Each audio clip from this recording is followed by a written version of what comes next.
25, there was a subsequent petition to revoke the release pending. 25, there was a hearing on the first plan where we just had an issue about the proximity to the victim was discovered, and we tried to reset and do it again.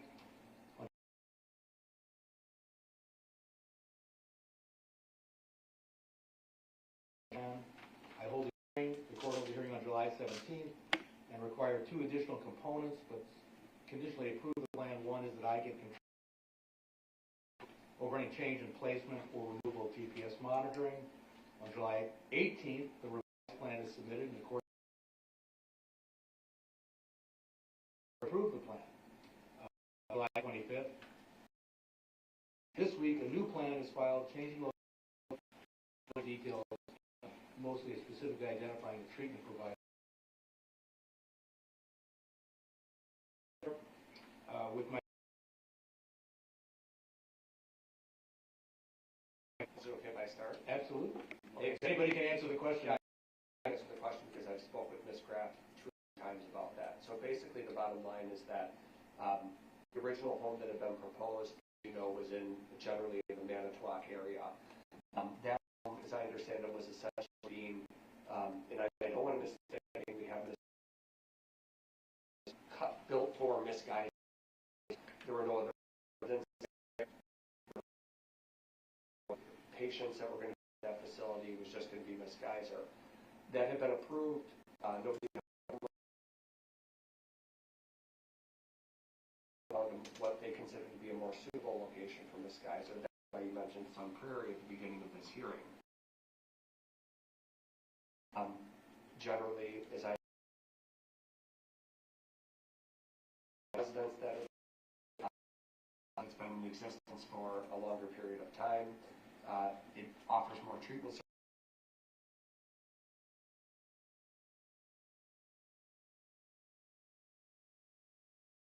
Sewing, for example, or knitting, some excursions, maybe some gardening. And so it was DHS's position that that facility was better. And obviously they're under the statutes under 971-17.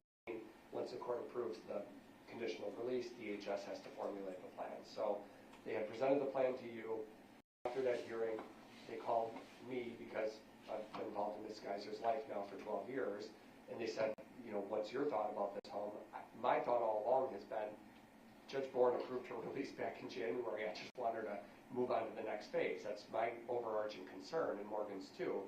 But obviously, if you have a facility that's been in existence for a longer period of time, I imagine there's cost savings associated with that as well, probably, because it's optimized, built, so to speak, for Ms. Geyser. It sounded like there's somebody, maybe some age-appropriate person who might have been there also, so she could have some interaction with a peer that's her age. So what I said to them, Judge, in the interest of transparency, I just said I'm fine with that. It's not my job to stand in the way of DHS. If you think Sun Prairie is better, then submit it, and we'll see what happens with that. So that's the background. That's why you got that modified plan, and then there was basically the treatment all remained the same. There's different providers, but the condition hasn't changed. There's been no change with Ms. Geyser that necessitated them changing the home. It's not like she became more dangerous, for example, and they needed a more secure facility. It was strictly from a holistic perspective. They felt this facility was better, and that's why they offered it. Steve? Thank you, Judge. I did believe that the hearing was necessary, obviously, because of the change in placement. I think that the court has now required that your approval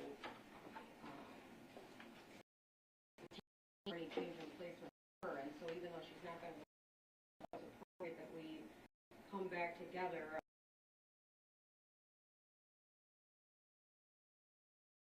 Comply with victim rights legislation, and I can tell the court that the department also spoke with the victims about this change. What I can tell the court, the victims don't wish to address you directly, but I do have some kind of background information that I think can help give you at least some semblance of understanding of how this is quite a different process from the last, from the co-defendant that was released, simply all of this plan is sealed and confidential, and so it's very difficult for the victims because they're not able to know anything about the plan, and so they kind of feel like they're in a position of having to just basically trust what they're being told by the department. They appreciated the discussion that the department had with them about the differences between the facilities, and it sounds like they did have quite a lengthy conversation about, I'm assuming, kind of what Attorney Cotton just informed the court, but in more detail.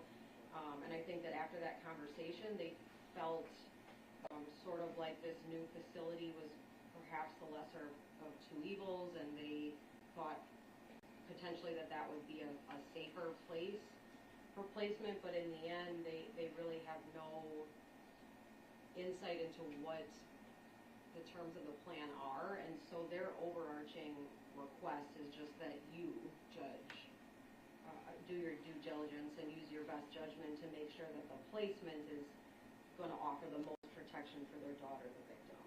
Because they don't know what's in the plan, that's really all they can do is ask that you use your due diligence, so they are also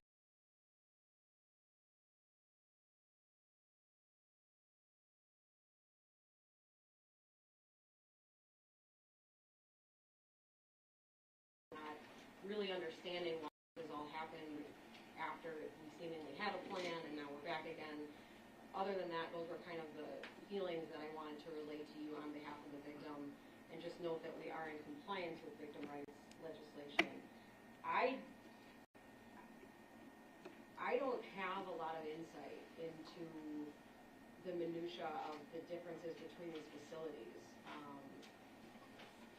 So I don't feel equipped to offer you any type of opinion on, I would rely on the victim's wishes. I know that they seemed to believe that this new replacement might be more appropriate, but I would really leave it to you to ask the questions that you think need to be asked of the department to determine why this change was made and why this placement is better.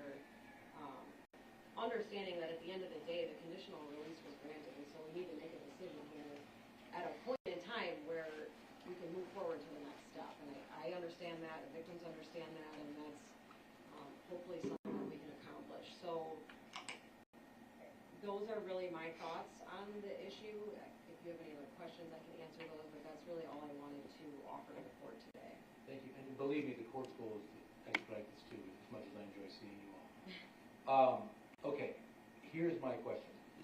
I do think under the statute, and I'm going to talk to DHS in a minute, I do think under the statute, the municipality was entitled to know if they had sufficient notice for 24 hours. I just don't. But my question is, and I don't know the answer, that's why I'm asking, yes, Mr. Go ahead, I don't want to interrupt, I'll respond when I can. Okay, is the municipality entitled to see part of the conditional release plan to assuage some of their potential concerns about security? What I was just going to say when you made the comment about the 24 hours notice is under the statute that the county cites, 971-17 sub 3 sub E, there is a requirement that once conditional release has been granted that the municipal department be notified. So what the statute says specifically is that an order for conditional release places the person in the custody of, in control of the Department of Health Services. A conditionally released person is subject to the conditions set by the court, obviously, and then the rules set by the Department of Health Services. Before the person is conditionally released by the court, under this subsection,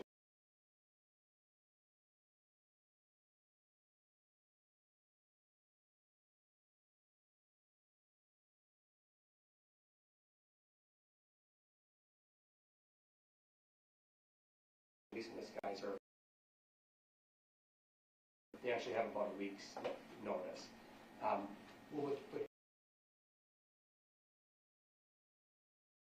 Right, in the statute doesn't even talk about their notice before the person is actually released. So I don't want to, I'm just reading the language, that's all. You can parse it however you see fit and however you want to give notice, but this statute also doesn't give them the right to object. It doesn't say anything about their right to be heard on that. The statute doesn't give them authority to weigh in on that. It simply requires that they be notified. And so whether it's 24 hours, 48 hours, 72 hours, The bottom line is that the obligation is for the court to notify them and nothing more. They are not a party to the action, and my position is they have no right to even be heard, file anything, or intervene on that. The city attorney for Sun Prairie is here. Do you have a response to that?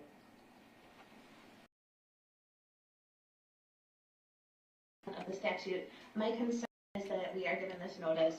I don't even believe we're aware of the release date until just now, when he indicated that. And so we were informed yesterday that Ms. Geyser was going to be placed in our community. And I understand that she needs to be released, and she needs to be released somewhere that can provide an appropriate level of care. My concern is with this particular placement within our community because of its location, and without knowing any of the conditions of the conditional release plan, which I understand we can't know under 5130, it's very hard for us to ascertain whether or not this could truly be an appropriate placement, whether or not our police department will be able to adequately serve the needs of the community under the plan, because all we know is that she's going to be placed in a community that's a densely populated with close proximity to a number of schools.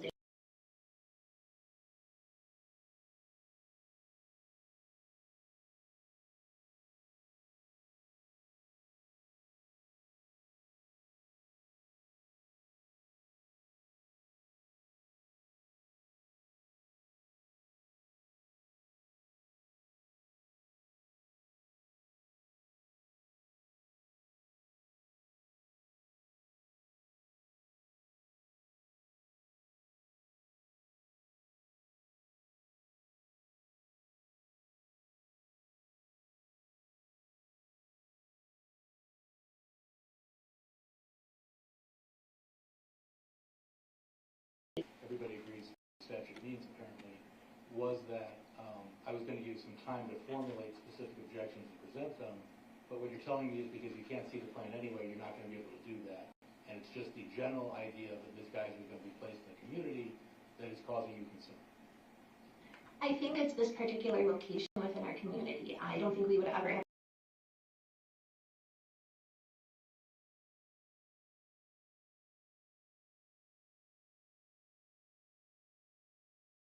statutory regulations. We can't review it to determine whether or not we feel more comfortable with it, when we feel more comfortable explaining what occurred to our residents if they find out. If we knew that there were significant conditions, we have no idea what the conditions are.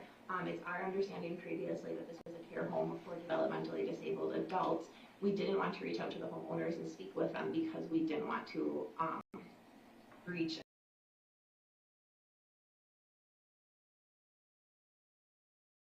appropriate. And I would just ask the court to specifically examine that, because the court does know what the conditional release conditions are and the part of the plan is. We don't. So all we know is that we were informed yesterday that someone was going to be released into our community, into a densely populated residential area adjacent to a throughout the community. And we had significant concerns about that for the safety of our community. Let's speak. Who's here for DHS? Ms. Groff? Yes, Your Honor. Speak. Location for placement.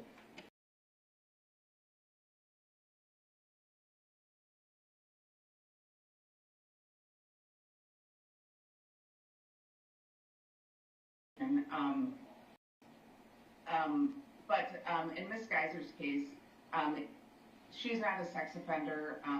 There's no history or any concern in any of her evals of her being close to any schools, any parks. So that does not raise a major concern, along with all the things we put in place in the plan to mitigate any risk.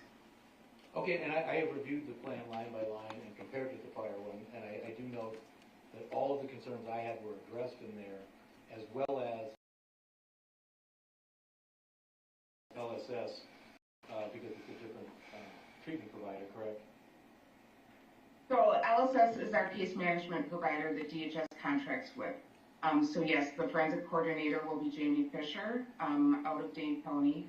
Her supervisor, Sarah Score, and then the DOC conditional release agent will be Daniel Dad.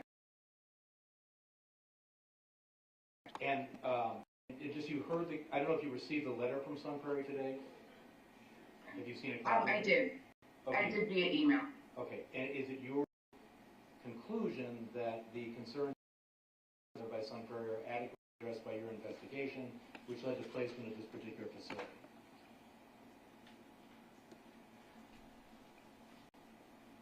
If you could just give me 1 second to add a Absolutely. quick.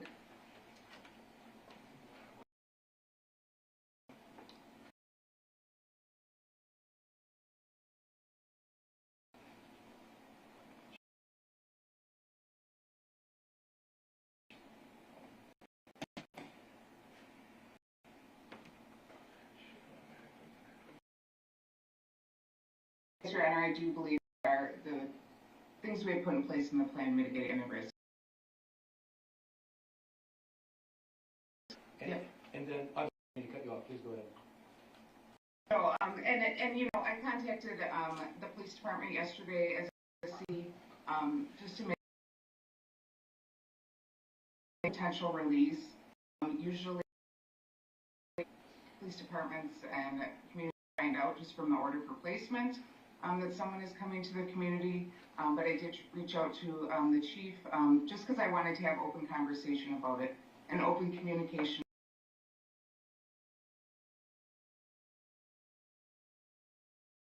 Spoke about some of the reasons that this one, I have no doubt that Attorney Cotton's recount of just, can you just, for me, for purposes there to hear in terms of Ms. Geyser? Absolutely.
Would be out of where she's supposed to be. The monitoring center in Madison is immediately notified, and a warrant can be put out for her arrest. And again, the be removed without my. That is correct. Based on what seems to be the consensus that Sun Prairie really doesn't have standing to object, both Attorney Cotton and I think the city acknowledge, and more importantly, the adequately investigated facility that, given the protections that are contained in the plan, which I have reviewed, which include but are not limited to GPS monitoring, I don't think there's anything inappropriate about this particular placement. And I will approve the conditional release plan. Anybody else want to be heard? Appreciate you letting the city hear. The city would simply ask for some additional clarification and perhaps about what we can do to communicate. Our big concern is public transparency. You know, I don't think that Ms. Geyser deserves to be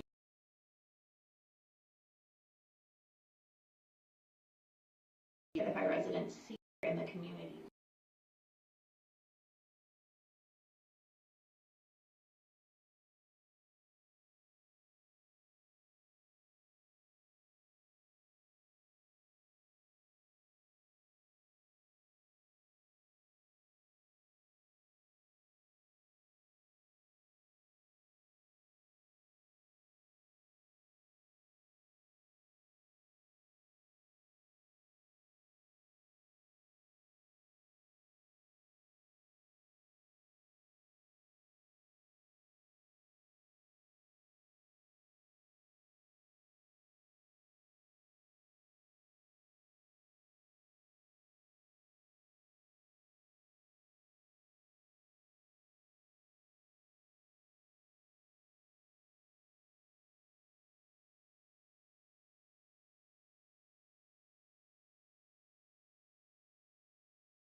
Anybody on video?